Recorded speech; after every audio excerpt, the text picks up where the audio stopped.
बहुत अच्छे से और अब मुझे पता चला है हम लोगों ने उनको मूर्ख भी काफी बनाया है, कुछ और दिखा के कहीं और से हिट किया, कुछ ऐसी भी स्टोरी हमने सुनी देखिए है। अभी ना वॉरफेयर ऐसा बोल लीजिए बदलता जा रहा है, टेक्नोलॉजी बदलती जा रही है, बट हम सिर्फ फायरिंग में नहीं लड़ते। अब हम अपने दुश्मन को एक कंफ्यूज करना या फूल करना, वो भी एक पार्ट ऑफ वॉरफेयर है। वो अभी शुरू नहीं हो, वो बहुत पहले से शुरू हुआ है। अगर आप देखेंगे 1941 में भी ना हम अपने जहाज़ों के पीछे एक कपड़ा लगा के, यू कैन से, एक डिकॉय की तरह, उसको डिसेप्शन की तरह यूज़ करते थे, जहाँ से अपने सैनिक फायरिंग प्रैक्टिस करते थे, या दुश्मन को लगता था कि वो असली जहाज़ है, बट वो असली जहाज़ नहीं होता था। तो इस तरह आज इस फेस ऑफ में भी I think we have used, if I am not wrong, we have used this technology, जिसमें हमें अपने आरपीए, जिसको बोलते हैं रिमोटली पायलटेड एयरक्राफ्ट या ड्रोन्स को हमने इस्तेमाल किया है एक फाइटर जहाज का मिमिक्री करने के लिए, जैसे कि आप कह सकते हैं, डिसेप्शन के लिए। फाइटर जहाज की तरह दिख रहा है, हाँ। और दुश्मन उसको समझ लेगा कि शायद ये तो सुखोई है। मैंने कुछ रिपोर्ट्स भी पढ़ी थी जिसमें ये आया था कि शायद सुखोई 35 जैसा दिखने वाला या राफेल जैसा दिखने वाला ड्रोन। अब आपका सवाल होगा कि अरे छोटा सा जो आरपीए है, ड्रोन है, वो कैसे दिख सकता है फाइटर की तरह? देखिए रडार पे, जैसे मैंने बताया था, रडार पे जो मेरे पास इमेज आती है वो किस बेसिस पे आती है? एक जहाज के इलेक्ट्रॉनिक सिग्नेचर, तो उसको उसी तरह से बनाया गया कि वो वही इलेक्ट्रॉनिक सिग्नेचर एमिट कर रहा है जो एक फाइटर जहाज करता है। उसके अलावा उसकी कंपैरेबल स्पीड, जो फाइटर की एक कंपैरेबल स्पीड होगी, उस कंपैरेबल स्पीड पे उसे उड़ाया जाता है। तीसरी चीज, अगर आप देखेंगे साइज तो बहुत छोटा है उस ड्रोन का, वो फाइटर जहाज कैसा लगेगा? उसमें एक कॉर्नर रिफ्लेक्टर्स नामक एक चीज होती है जो वो लगाते हैं, तो रडार में जो है उसकी इमेज ऐसी लगती है कि वो बड़ा फाइटर जहाज आ रहा है। तो ऐसी सिचुएशन में क्या होता है कि अब दुश्मन को लगेगा कि अरे ये तो फाइटर जहाज मेरी तरफ बढ़ रहा है, अपने एडी सिस्टम को वो एक्टिवेट करेगा, एयर डिफेंस सिस्टम को।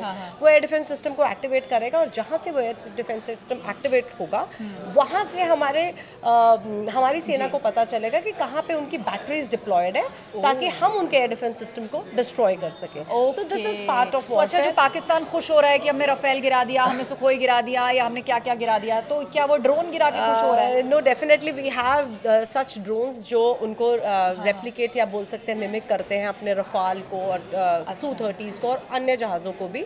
तो जिस तरह से वही, आई एम श्योर वही गिरे होंगे, आई एम नॉट श्योर जो भी है। तो but yes, this is one fleet, जो घोस्ट फ्लीट जिसको बोल सकते हैं। I was 2 days back I was reading an article and it stated it is Indian Air Force ghost fleet.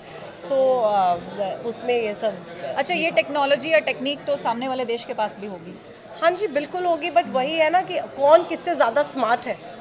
सो अगर हम वो टेक्निक यूज़ कर रहे हैं तो I am sure we are prepared कि अपनी एडवर्सरीज भी वो यूज़ कर सकते हैं, तो हम उसी अकॉर्डिंगली प्रिपेयर रहते हैं। ओके, अब हमने उनके जो हवाई पट्टियाँ थी, बहुत सारे एयरपोर्ट्स थे, उनको निशाना बनाया, और बहुत ही सटीक टारगेट्स जो थे वो हमने किए वहाँ पे, और उनकी सैटेलाइट इमेजेस भी सामने आई। लेकिन पाकिस्तान के भी बहुत सारे दावे हैं कि हमने भारत में घुस के उरी में नुकसान पहुँचाया और उधमपुर में नुकसान पहुँचाया, तरह तरह की बात है, लेकिन कोई सैटेलाइट इमेज इसमें सामने नहीं आई।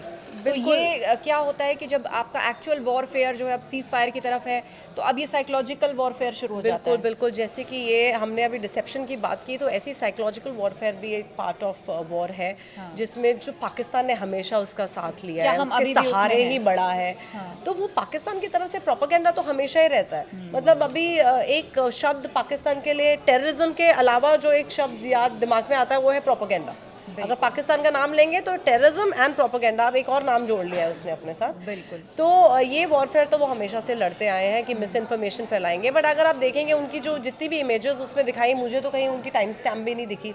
हमारी जो MEA ब्रीफिंग में जितनी भी इमेजेस दिखाई हैं, इट इज़ बाकायदा विद टाइम स्टैम्प है। बिल्कुल, और PIB फैक्ट चेक ने उन सबको रिजेक्ट भी कर दिया। बिल्कुल, तो आप देख ही लीजिए। अच्छा, ये जो S-400 है, जिसको सुदर्शन भी कहा जा रहा है, रशिया की हेल्प से ये डेवलों किया गया है देश के अंदर, वो सबसे अचूक हथियार बन के साबित हुआ। लेकिन उसके साथ साथ बहुत सारे मेड इन इंडिया हथियार भी या मेड इन इंडिया सिस्टम भी ऐसे थे जिन्होंने अपनी तबाही या जिन्होंने अपनी ताकत उसको दिखाई है। तो उसके बारे में कुछ बताइए कि हम लोग कितने इंडिपेंडेंट हुए हैं। सबसे बड़ा made in India, make in India, और मैं बोल सकती हूँ आत्मनिर्भर भारत का जो एग्जाम्पल है वो है अपनी ब्रह्मोस मिसाइल, जो इंडिजिनियसली डेवलप्ड है। उसके अलावा आप देखिए जो हमारे इस फेस ऑफ में लॉयटर म्यूनिशंस यूज़ हुए थे, वो भी कुछ इंडिजिनियसली डेवलप्ड लॉयटर म्यूनिशंस यूज़ हुए थे। तो अब भारत उस दिशा में बढ़ रहा है, प्रोग्रेस की तरफ बढ़ रहा है, एंड आत्मनिर्भर भारत का जो सबसे बड़ा एग्जाम्पल मुझे लगता है ऑपरेशन सिंदूर में देखने को मिला हमें। देखने को मिला। अब पीएम ने बोला है कि ये एक नीति बन चुकी है, हाँ जी। मतलब ये सिर्फ अब एक मिशन नहीं है, ये एक नीति बन चुकी है कि आगे हम इसी तरह से रिएक्ट करेंगे। आपने थोड़ा छेड़ा और हम आपको छोड़ेंगे नहीं। लेकिन उसके साथ ही हमने 2-3 कंट्रीज को पूरी तरह बेनकाब भी होते देखा है। आप देखिए तुर्की ने किस तरीके से मदद की, और एक खबर अभी हम लोगों ने चलाई कि चाइना जो है वो एक बड़ी डील करने जा रहा है पाकिस्तान से, जिसमें 5th जनरेशन के एयरक्राफ्ट जो है वो दिए जाएंगे। तो इस 5th जनरेशन के बारे में बताइए कि ये क्या होती है, ये कितनी खतरनाक है, क्या पाकिस्तान पहले से ज़्यादा इक्विप्ड हो जाएगा? देखिए, चाइना और पाकिस्तान के रिलेशनशिप तो हमेशा से ये China has been providing systems, अपने इक्विपमेंट्स पाकिस्तान को। बट अगर आप देखेंगे ना, हमेशा चाइना जिस चीज़ का दावा करता है, वादा करता है, वो ऐसा होता नहीं है। क्योंकि आप देखिए उनके जो HQ-9 हमने इस बार ध्वस्त किया है, वो क्या है? वो एक चाइनीज़ रिवर्स, हाँ, चाइनीज़ AD सिस्टम है जो है reverse engineered copy of S-300। और S-300 देखिए S-400 का एक इंफीरियर सिस्टम बोल सकते हैं। तो वो उसका कॉपी है। तो जो चाइना भी पाकिस्तान को देता है वो एक्सपोर्टेड वर्जन देता है, वो एक्सपोर्ट वर्जन देता है, वो कोई एकदम टॉप नॉच क्वालिटी नहीं देता। अच्छा, तो ये 5th जनरेशन में कोई कुछ और पिछड़ी लेयर है उसकी? could be possible, but then yes, we as a nation, India भी, बिकॉज हम अपनी क्षमताओं को बढ़ाते हैं, वो अपने एडवर्सरीज को ध्यान में रख कर ही बढ़ाते हैं। तो आई एम श्योर हमारी तरफ से भी वो प्रोग्रेस हो रही है। ओके। और एयरफोर्स में लड़कियों के बारे में आप क्या बताना चाहेंगी? कितनी लड़कियां जो फाइटर पायलट बनना चाहती हैं, बनती हैं?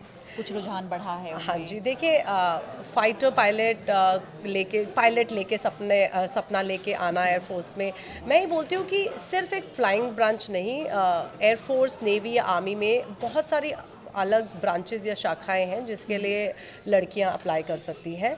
यस, फ्लाइंग का एक बोल सकते हैं सपना होता है, या आप फ्लाइंग सोच के ज्वाइन करते हैं, बट अगर इन केस आप उस फील्ड में नहीं जा पाए तो हराश होने की ज़रूरत है। There other branches as well.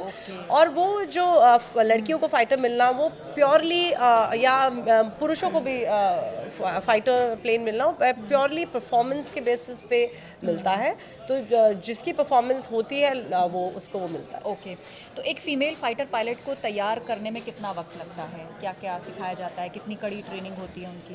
ठीक और है, क्या डिसिप्लिन वो लोग फॉलो करते हैं? बिल्कुल, देखिए, आर्म्ड फोर्सेस का दूसरा नाम डिसिप्लिन है जी। तो डिसिप्लिन, चाहे वो फाइटर पायलट हो, ट्रांसपोर्ट पायलट हो, लॉजिस्टिक्स ऑफिसर हो, या कोई एडम ऑफिसर हो, या कोई, तो डिसिप्लिन सबके लिए बराबर है। बट हाँ, ट्रेनिंग का जो ड्यूरेशन अलग है, ट्रेनिंग का तरीका सबका थोड़ा सा डिफरेंट हो जाता है। तो बेसिक ट्रेनिंग आप बोलेंगे जो हमारी फिजिकल ट्रेनिंग होती है वो सबकी सेम होती है। उसके अलावा जब आपके बेसिक जहाज़ की फ्लाइंग की ट्रेनिंग होती है, उसके बाद आपकी ट्राइफिकेशन होती है, बेस्ड ऑन विच आपको फाइटर, हेलीकॉप्टर या ट्रांसपोर्ट जहाज़ मिलता है।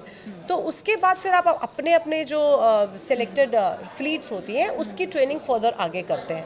तो एक फाइटर पायलट को बनने में कम से कम 1.5 से 2 साल लगते हैं, ये मैं बोल सकती हूँ। और बहुत ही विकट परिस्थितियों के लिए उनको तैयार किया जाता होगा। अब आप अभिनंदन जी का एग्जाम्पल